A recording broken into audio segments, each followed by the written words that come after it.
Bien, alors le cadre est sélectionné avec la flèche noire, il est bleu. Alors on va aller faire ceci, on va dans le menu Objet, Contenu, non excusez-moi, Objet, Ajustement. Objet, Ajustement. Et là vous avez les options d'ajustement de bloc. Vous allez, si ce n'est pas déjà le cas, régler ça en remplir le bloc proportionnellement. Et vous allez surtout cocher ceci, l'ajustement automatique. Donc je récapépète, menu Objet, Ajustement, Options d'ajustement de bloc. On coche Ajustement automatique et on a l'ajustement qui est en remplir le bloc proportionnellement. À partir de là, quand vous modifiez avec la flèche noire les proportions du bloc, comme j'ai fait juste avant, eh bien, l'image se repositionne pour se mettre au centre en fait. Elle se redimensionne et se repositionne. Vous avez toujours l'image qui est là au centre du bloc. Alors je vais faire un bloc vertical, ce sera drôle. Voilà. Comme ça par exemple, voilà. Vous avez l'image qui remplit le bloc, quitte à dépasser par la gauche et la droite, c'est ce qu'elle fait ici. Et à partir de là, un petit ajustement est nécessaire parce que la partie qui m'intéresse dans le cheval, c'est la tête. Bien que toutes les parties sont bonnes pour faire de la viande à lasagne. Mais je clique sur le réticule central. Qu'est-ce que je vois apparaître? Il faut parfois zoomer en arrière. Hein. Ben, un grand cadre brun, c'est l'image et je peux la déplacer. Voilà. Et voilà. D'accord? Vous avez compris le principe? À partir du moment où l'ajustement automatique est enclenché, l'image se repositionne dans le bloc pour se montrer le plus grand possible.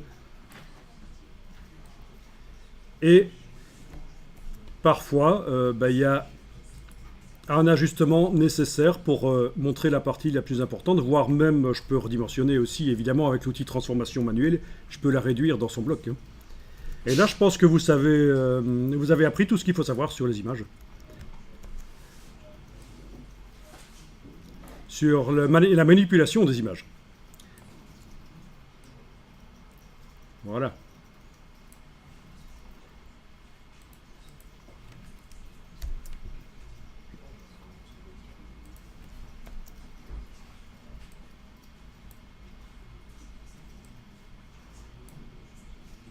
C'est quand même beaucoup plus facile que dans Word. Word, c'est bien, mais ça pose quand même des petits problèmes. Hein. Pour obtenir des mises en page sympas professionnelles.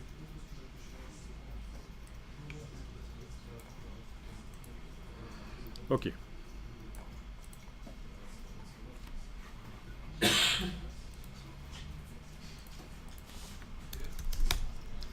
Donc, l'image habille le texte, c'est-à-dire qu'elle le repousse en fait. Elle le repousse. Et ça, c'est dans la palette habillage. Menu fenêtre, habillage de texte. C'est parce qu'on a enclenché la deuxième icône. Sinon, si on réenclenche la première, le texte n'est pas du tout affecté par l'image. D'accord? Remarquez que l'image chez moi apparaît avec son cadre bleu. C'est donc bien le bloc en fait qui habille. Faites super attention à ceci. Quand vous avez une image, il ne faut surtout pas double-cliquer et être en train de manipuler le contenu du bloc et enclencher l'habillage. Parce qu'à ce moment-là, vu de l'extérieur, quand on a désélectionné, on a l'impression que l'image n'habille pas parce que la deuxième icône n'est pas enclenchée, mais en fait c'est à l'intérieur le contenu qui habille. Et c'est foireux, ça ne va pas. Donc là je vais redouble-cliquer et désenclencher l'habillage du contenu. Voilà. C'est bien le bloc que je mets en habillage ici. Voilà.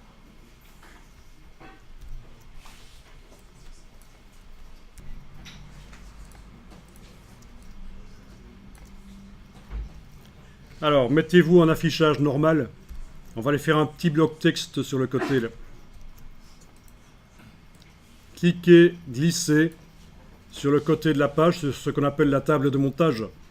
Donc il faut être en affichage normal pour arriver à voir les choses à cet endroit-là. Parfois c'est pas très clair ce qu'on fait là. dans les préférences interface. Voilà, si on décoche ça, on a le bord, la table de montage qui apparaît en blanc et ça peut parfois être plus facile. Ok. Est-ce que vous avez fait votre bloc texte sur le côté là, en affichage normal, pas de problème? Bon, là je vais indiquer un crédit photo. Crédit photo. Voilà. C'est Mister Machin Truc qui a fait la photo.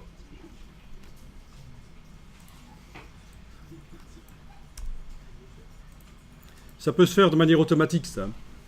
On peut faire sur des photos, toutes les photos d'un document, des légendes automatiques qui vont placer le crédit photo sur la photo. Ça peut même aller chercher dans les métadonnées de l'image le nom du photographe, tout seul. Ben ça, c'est une autre histoire, c'est du InDesign avancé. Vous avez déjà fait ça? Légendage automatique de photos? Non. Donc le légendage automatique, où est-ce qu'il se trouve encore? C'est dans le menu Objet, légende, voilà. Légendage de photos. Et ça va chercher dans les métadonnées, en fait, de l'image, si on veut. Soit le nom du fichier, soit à la rubrique auteur dans les métadonnées de la photo. Ça peut aussi indiquer automatiquement l'emplacement où a été pris la photo aussi. Hein. Si on a un appareil photo avec GPS intégré, ça peut servir. Donc ça, vous ne vous servez pas. Je vous montre juste qu'il existe dans InDesign, quand on fait des longs documents avec plein d'images, la possibilité d'automatiquement mettre une légende sur la photo pour indiquer le nom du photographe, et ça peut même aller jusqu'à l'endroit où ça a été pris, etc. Bien. Mais ici, on fait manuellement, parce qu'il n'y a qu'une seule photo sur laquelle il faut mettre le crédit photo. Vous avez fait un cadre, on va double-cliquer sur la poignée qui se trouve à l'opposé du texte. Ça resserre le cadre tout autour. D'accord? On va indiquer qu'on met le texte en blanc. Sur cette photo, je pense que ce sera mieux. Bien. Alors, mon bloc ici est sélectionné. Je vais indiquer que je veux modifier les couleurs du texte à l'intérieur. Donc, j'enclenche le petit T. Vous voyez, on a les couleurs du bloc, mais on ne va pas mettre de couleurs de fond et de contour sur le bloc. On veut que le texte soit entouré de transparence. Par contre, la couleur du texte, on va changer. Donc, on enclenche le petit T dans la palette des outils.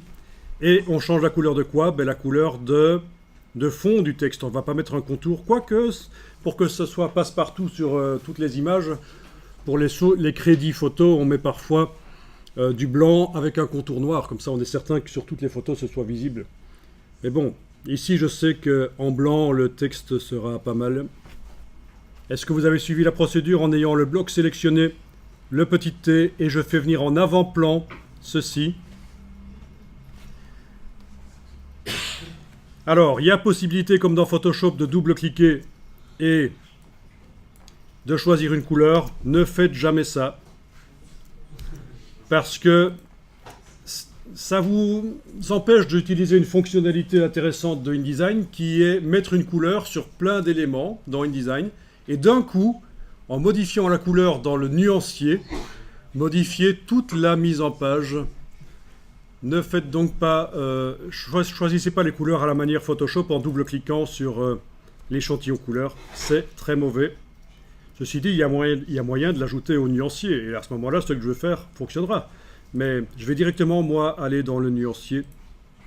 Menu fenêtre, couleur, nuancier, il est là. C'est une des palettes les plus importantes de InDesign.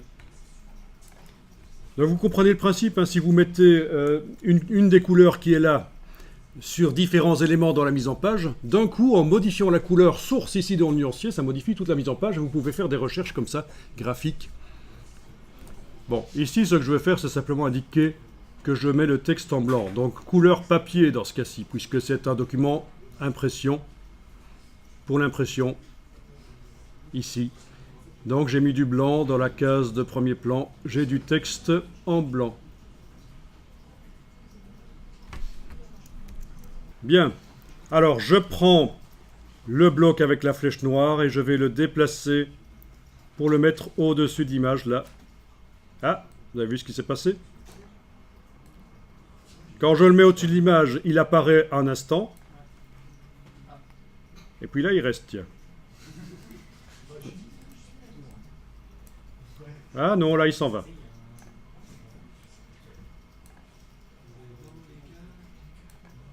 Vous avez compris pourquoi?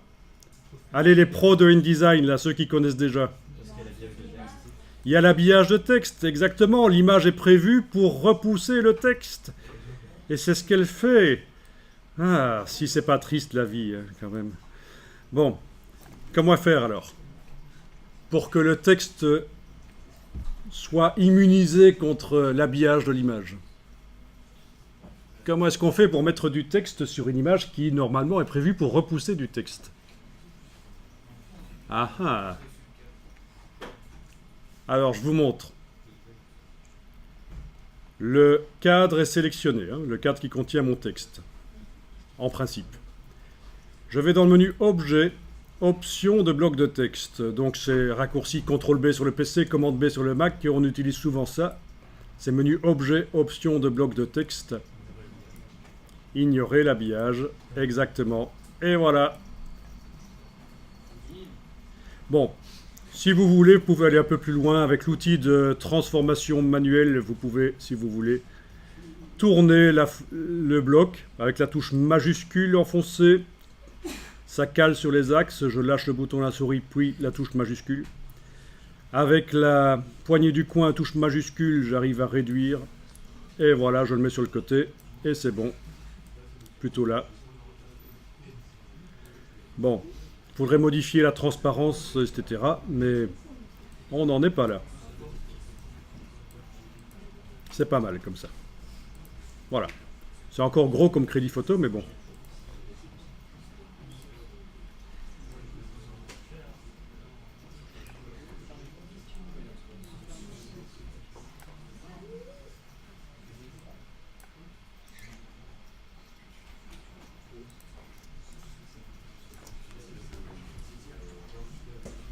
Ok.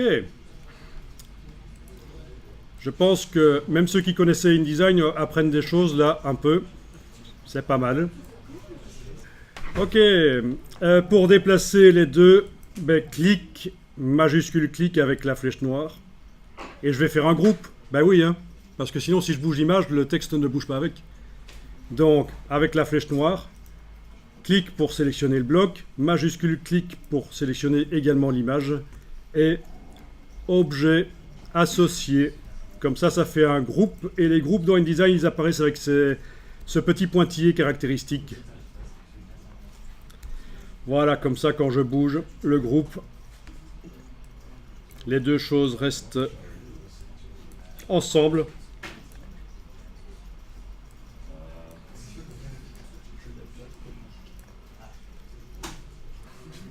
Donc, comme certains me le faisaient remarquer, ben oui, le texte n'est pas sur le calque texte. Il ne faut pas pousser jusque-là. Hein.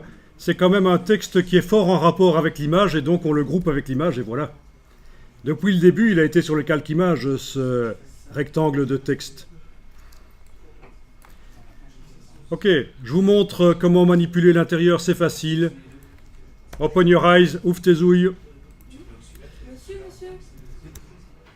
Donc, quand vous avez le groupe qui est sélectionné avec la flèche noire, vous avez ici 4 icônes qui vont vous servir. Il y en a 3 qui sont grisées, il y en a une qui est accessible, c'est descendre dans le groupe.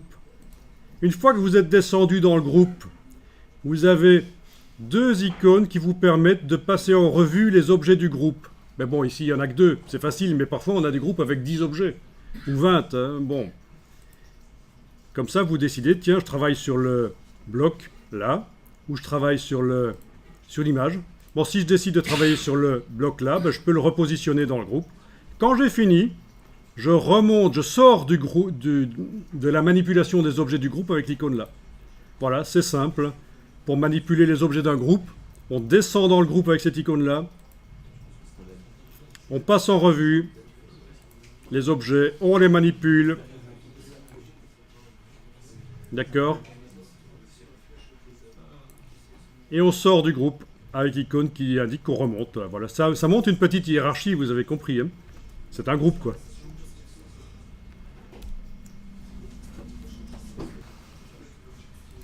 Alors, ces icônes n'apparaîtront pas tout le temps. Avec certaines configurations de palette ici, ça n'apparaît pas. Dites-vous bien que les icônes n'apparaîtront pas toujours. On était en essentiel, nous.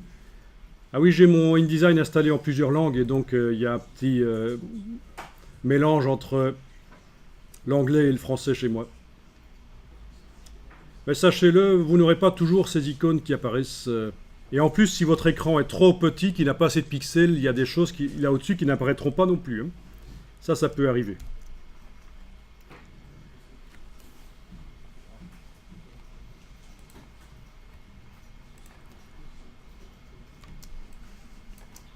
Ok, n'oubliez pas d'enregistrer le document, enregistrez-le différemment.